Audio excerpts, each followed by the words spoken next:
Hello, thank you so much for having me. Thank you, Sharon and Una, for inviting me. I've just flown in from the States. I've had a wonderful few days here in Ireland, my first trip to Ireland, and what a wonderful few days that I have had. As a historical archaeologist, I find myself working in urban and semi-urban environments with a lot of foot traffic. And one of the most frequent questions that I used to get thrown over the fence at me while we were digging at the Royall House was, "Hey, finding any bones?"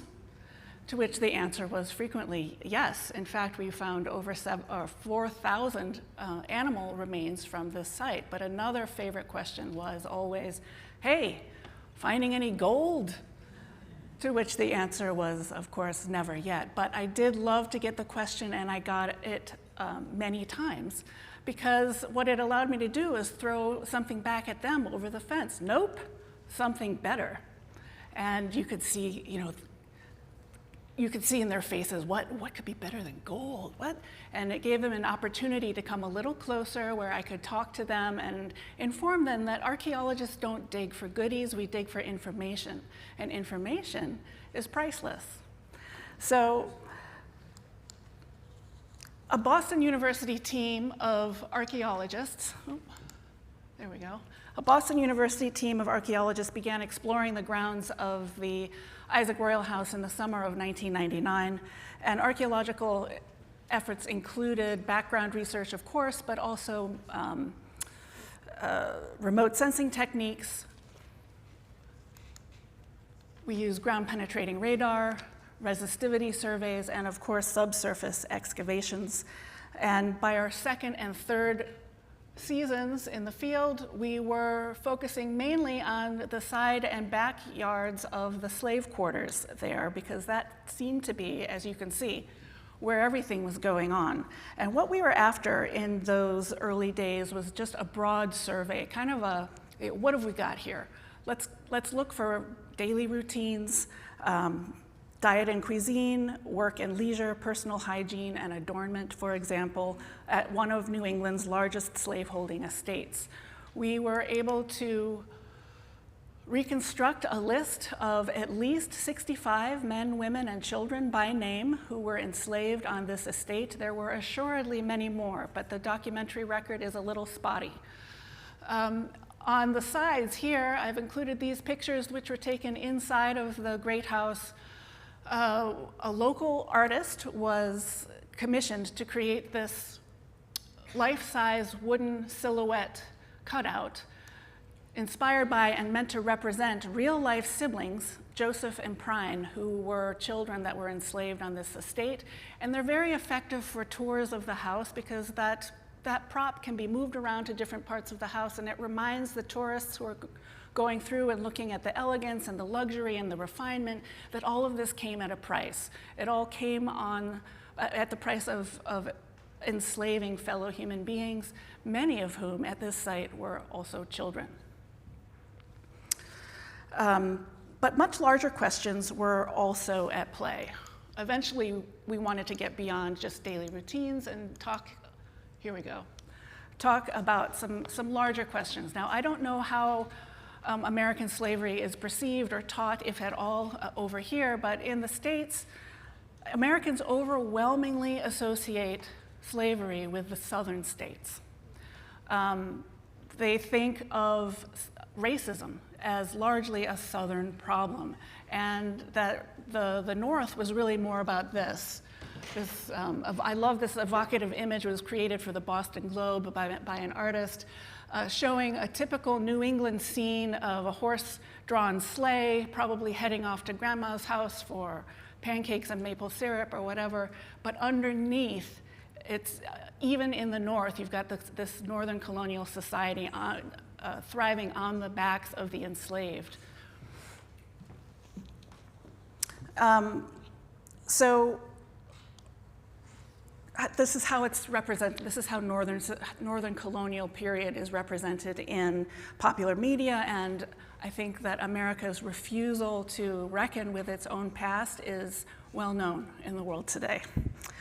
So this was a unique opportunity, though, to do a little discovery, hopefully a little myth busting. Yes, there was slavery in the North. No, it was not gentler or more family-like than in the South or the Caribbean. But here's some questions that we could ask. What were the mechanisms of dominance and control that might have been used here up in the North? What were the methods of social legitimation that the royal family and their class tried to use? Where could we find evidence of resistance, if any, among the people who were held enslaved at this estate? And then, of course, there's this umbrella question. Let me go forward a little bit. Larger umbrella question: what can we say about ideas of whiteness and blackness that were beginning to emerge in the 18th century?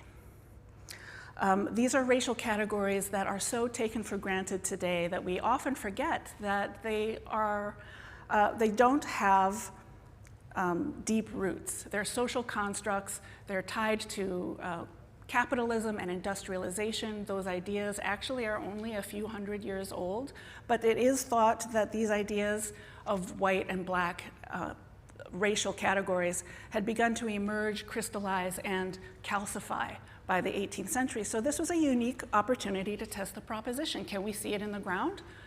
And so as a biological category, we know race is not actually real. It's a social construct. However, racism is very real, and it has real, tangible consequences for the built environment. And yes, we can see evidence of it in the ground archaeologically.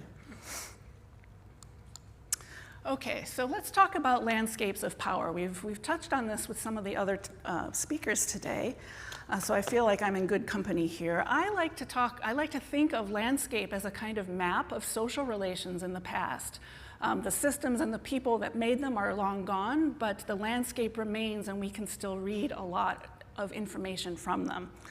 And soon enough, I was noticing patterns in the material record here that felt a lot like statement and response. And in fact, I did come to think of myself as kind of eavesdropping, in a way, on a conversation without words that was taking place between the different groups of people in the past. And the royals were an example of how the material world could be manipulated, not just to reflect the self. And here it would be like, I am rich, I am powerful, and probably quite handsome, but to actually redefine it.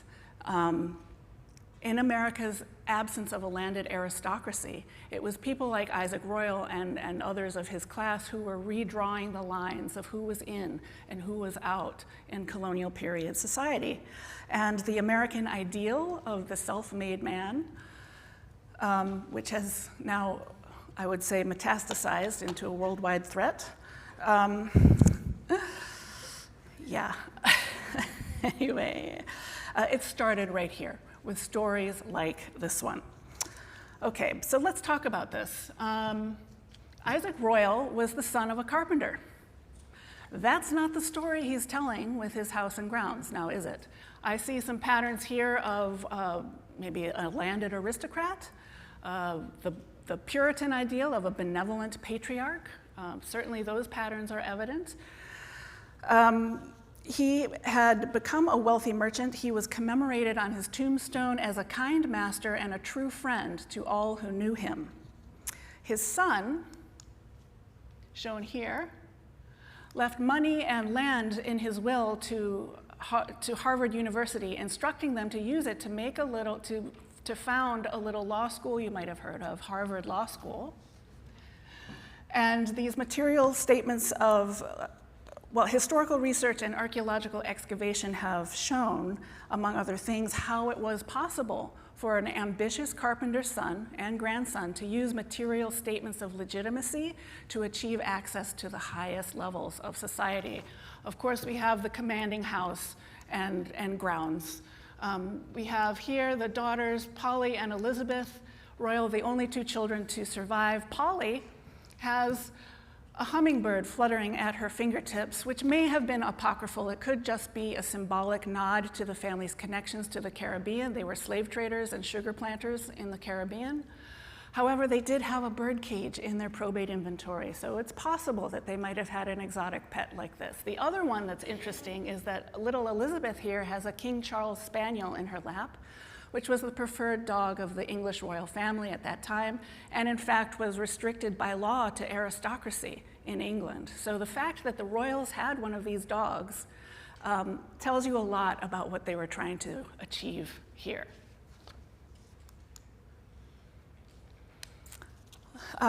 They also had the, where are we here? Yes, they also have the porcelain tea sets.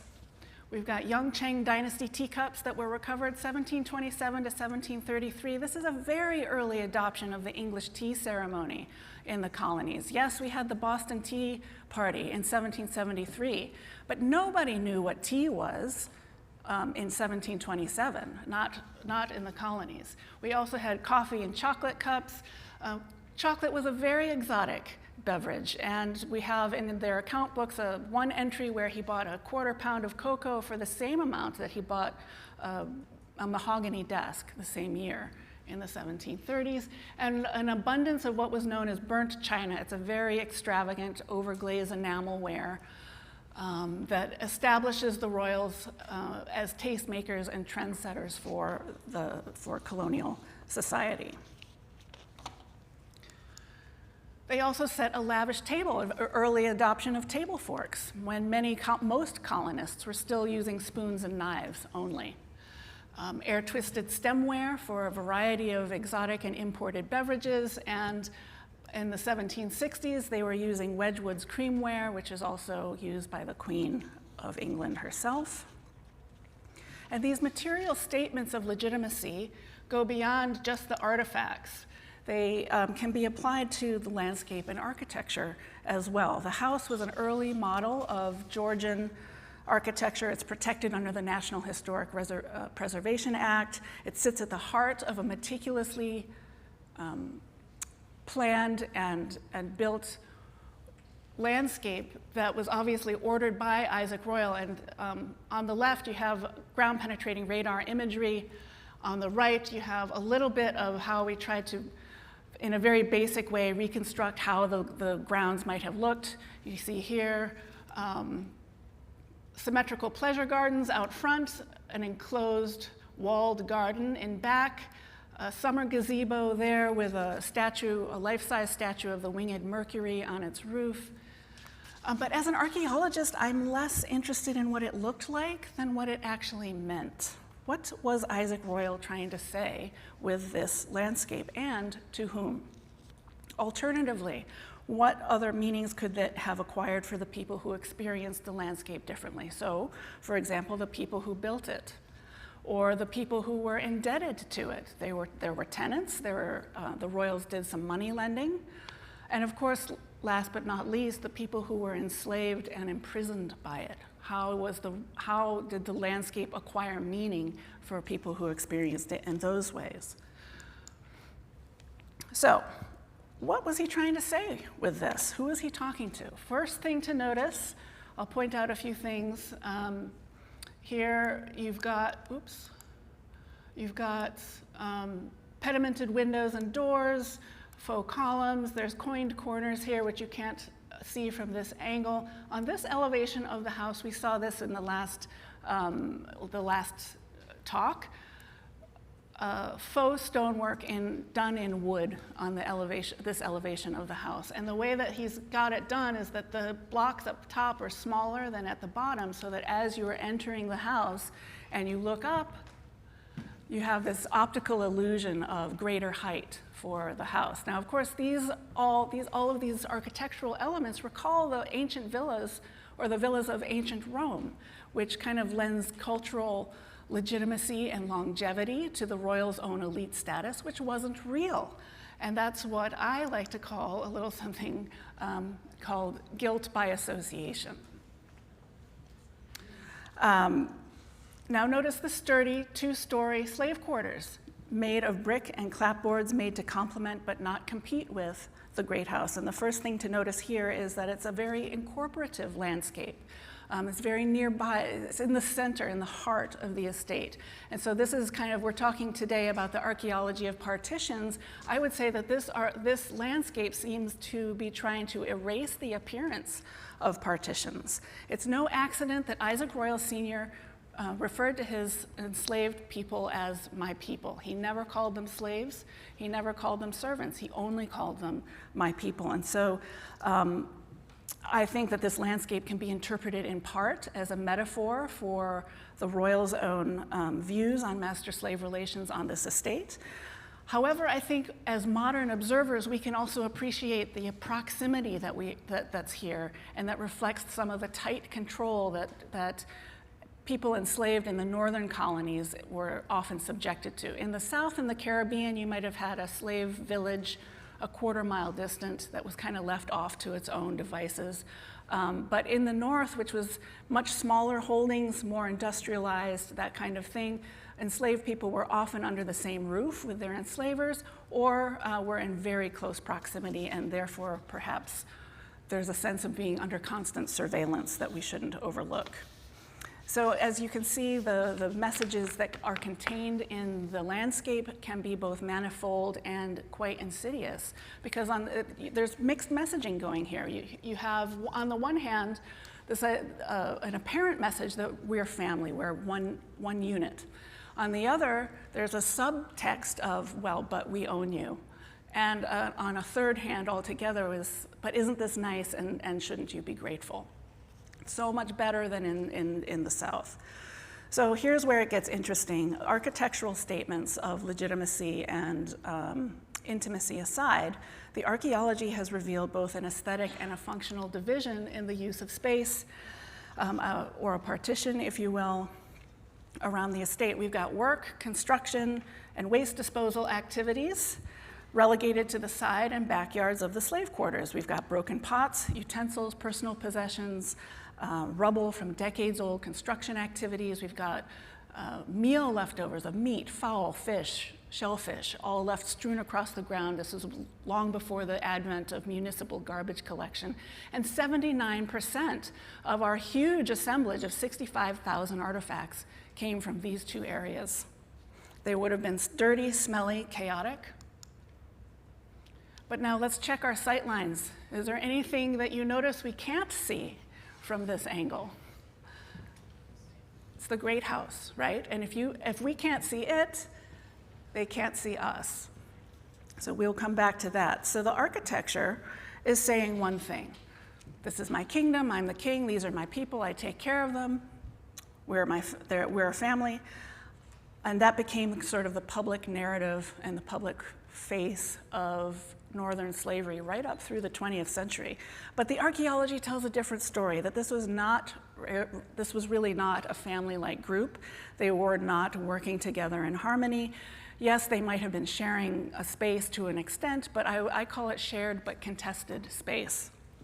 Both messages are being equally built into the very landscape of the estate. One is on purpose,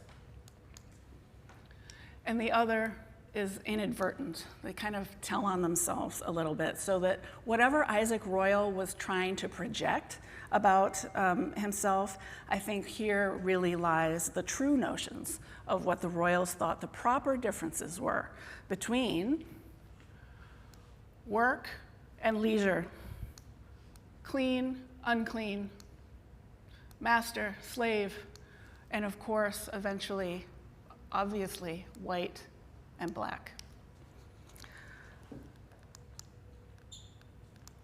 Where are we? So I frequently talk about reading landscapes as a map of social relations and identities. That can be applied to a very large scale of an entire estate, as we've just seen.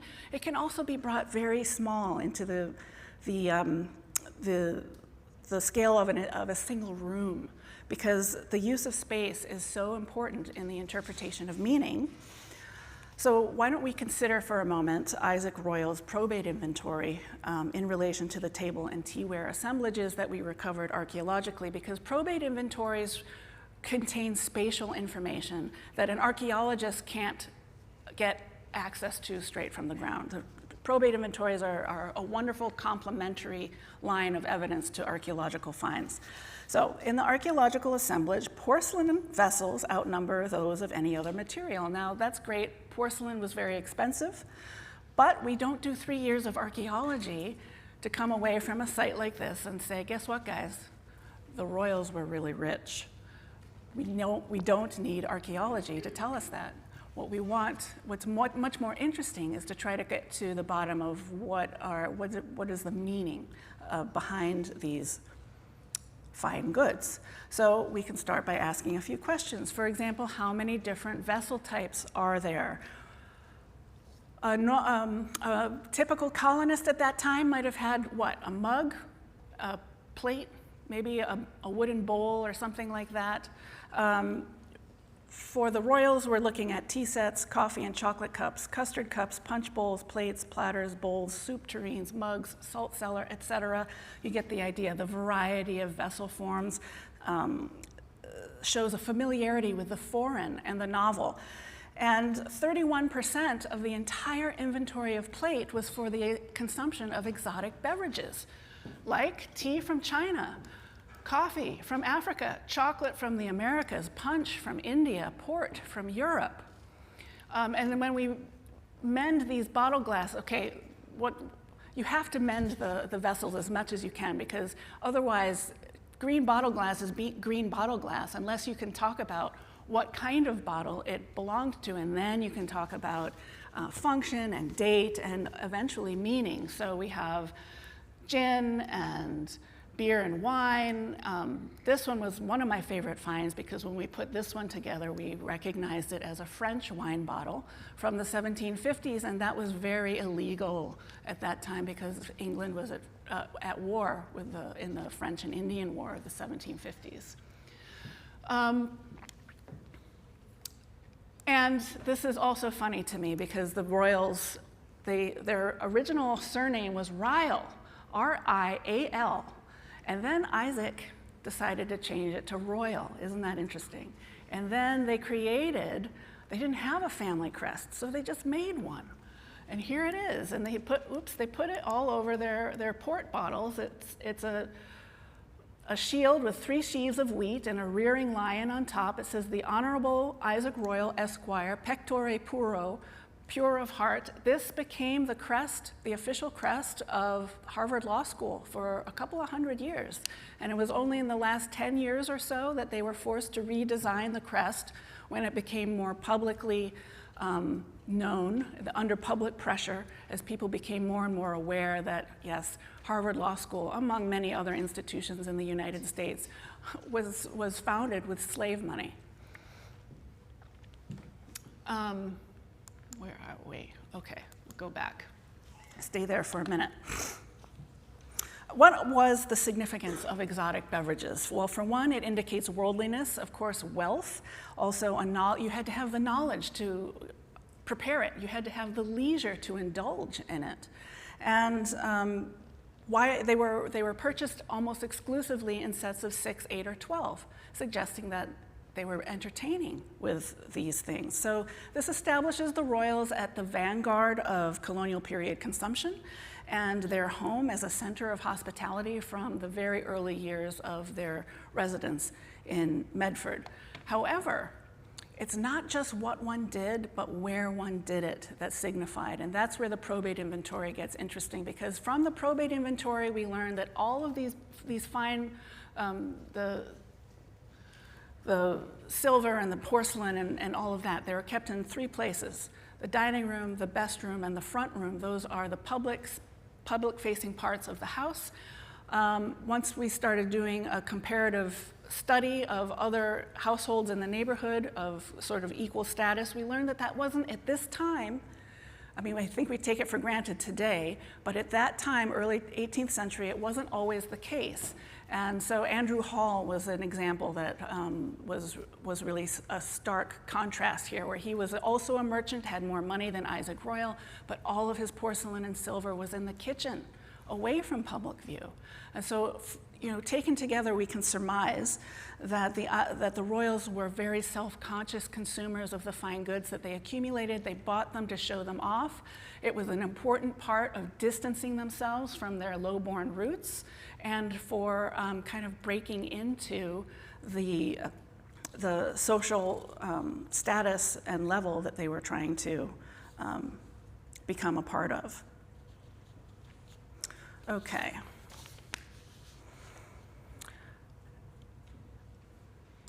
Why don't we look now at the other side of the partition?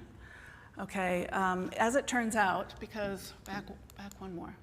As it turns out, oops, these two areas also just happen to be where not almost, all of the artifacts to do with enslaved work and family life were also recovered. So this was effectively the black domain, we believe, both during and after working hours. And alone, they might seem a little ordinary. And I wanted to point out that from the Royals' perspective, this is where they threw all the garbage, and they thought that was quite proper. However, from an enslaved person's perspective, it perhaps gives you some relief from constant surveillance. And so this area might have meant something quite different for the people who were enslaved here.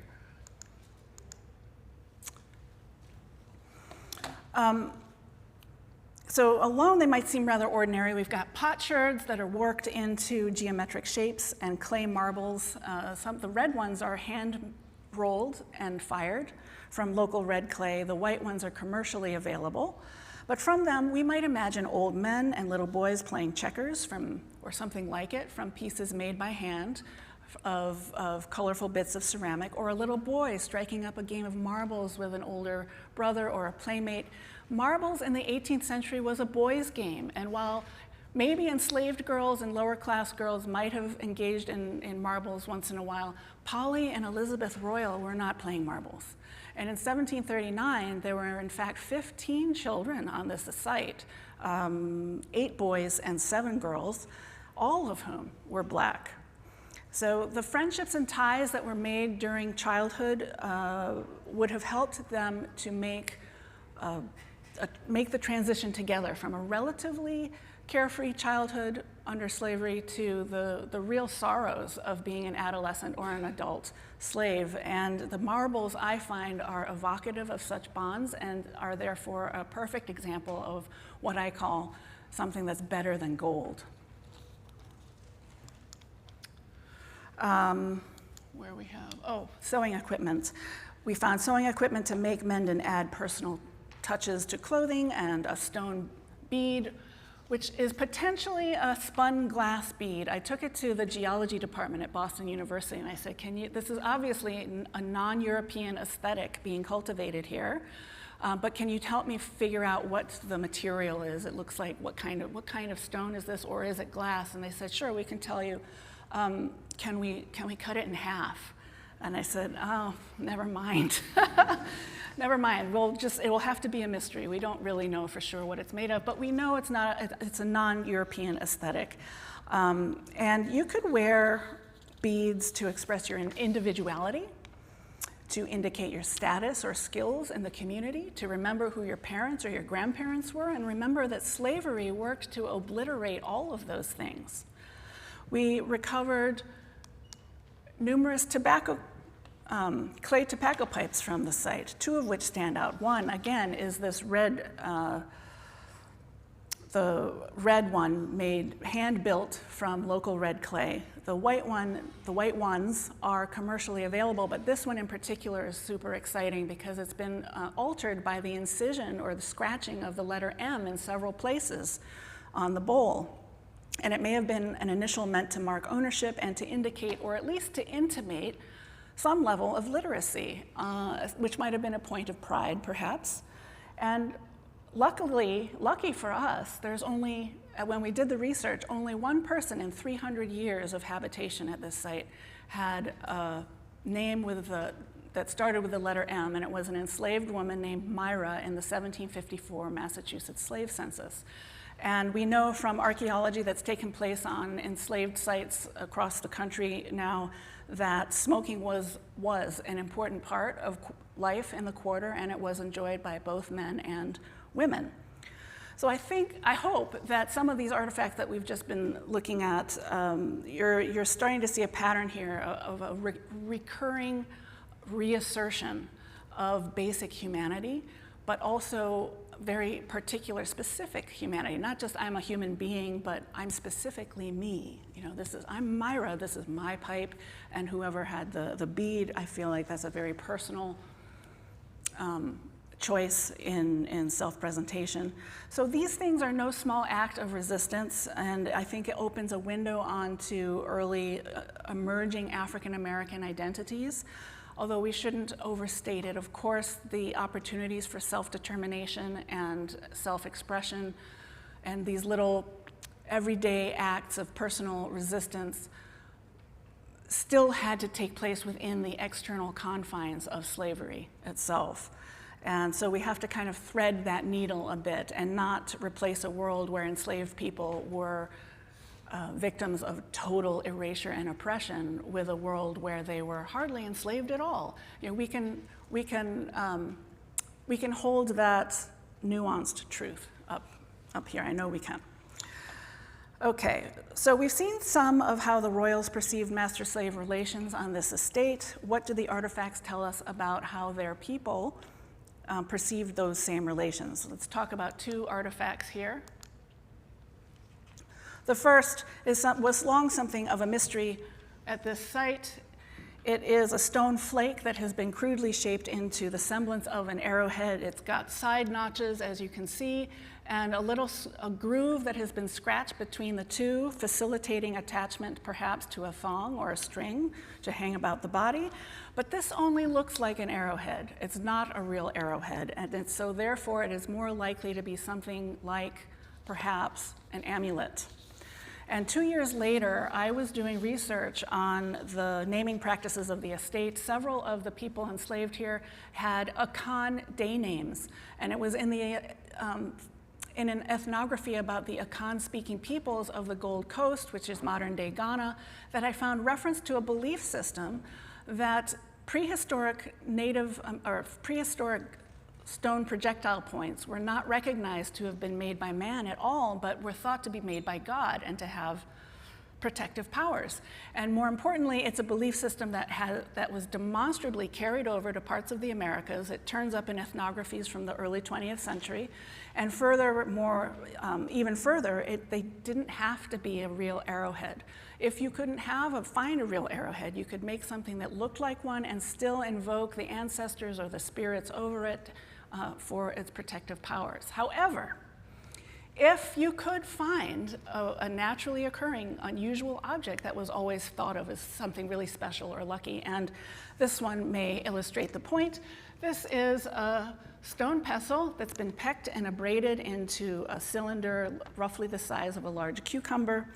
What's interesting about it is that it dates to sometime between 2,000 and 8,000 years ago, known as the Archaic period in North American archaeology. So in one sense, it is a prehistoric Native American artifact, but it comes from a firmly dated, closed context of an 18th century slaveholding estate. And so within the historically and archaeologically established phenomenon of African curation of Native American lithics for magic and ritual purposes, I think it's pretty clear that it's probably an African-American artifact now also, and possibly evidence of the use of magic and conjuration on this estate. So for example, as an object with a powerful indwelling spirit, you could use it to mash and grind the ingredients of magic or ritual or medicinal concoctions, and it would have lent its potency to the end product.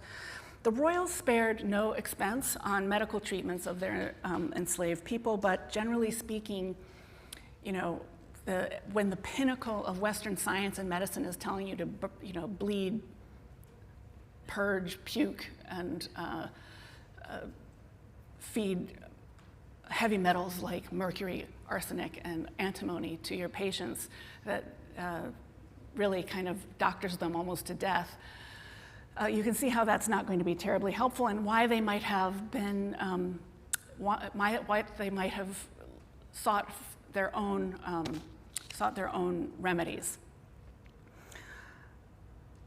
We have the account books that show the vast sums of money that they did spend on these heroic treatments. But the thing about these heroic treatments is that not only did they, doctor a patient to further illness and even death, they also totally ignored the spiritual component of illness, which is at the core of a lot of African ideas about it.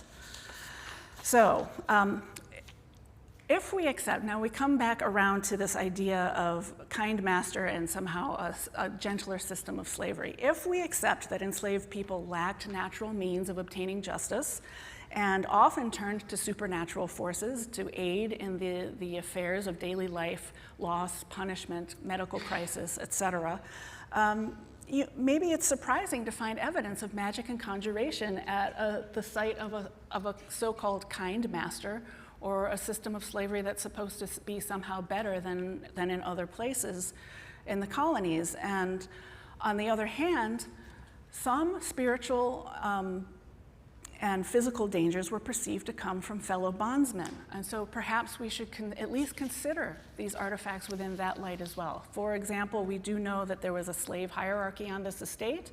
It might have been the source of conflict, jealousy, or hostility among the enslaved. The royals not only gave their favored slaves, extra gifts of clothing and, more leniency in the kinds of work that they did, but also took into consideration, gave them special consideration for work and family matters. And what that means is that they kept some families together and they split other families apart, sold them off, And that, I can imagine, might have led to a feeling of hostility and jealousy among the enslaved. So artifacts like these, they're important because they may reflect some of enslaved people's active attempts to gain control over the rigors and dangers of a life under slavery. They also help shine a light on problems that might have been otherwise overlooked. So to conclude, I used to tell my archaeology students that artifacts are not inanimate objects. They speak to you if you know how to listen. And using material symbols such as personal effects, architecture, and landscape, the royals were able to make a powerful statement about who they were and how they expected to be seen in a time of great social upheaval and ambiguity. And for them, it turns out, quite a lot of opportunity. By the same token, the royal side of this discourse did not go uncontested, and there was evidence, again, in the physical that the myth of the benevolent patriarch in New England and a system of slavery that was softer and more family-like than in other places is a false one. And it also shows some of the ways that ideas about class and race were beginning to emerge and be negotiated and to take hold in the 18th century. So if anybody is interested in further learning about the archaeology of the Royal House, it is a tremendous site. It's a wonderful, very rich site in every single possible way of meaning of that word. But Slavery in the Age of Reason is the name of the book. Archaeology at a New England Farm, and it's available at utpress.org. It's not always available on Amazon. It keeps selling out there. So thank you so much.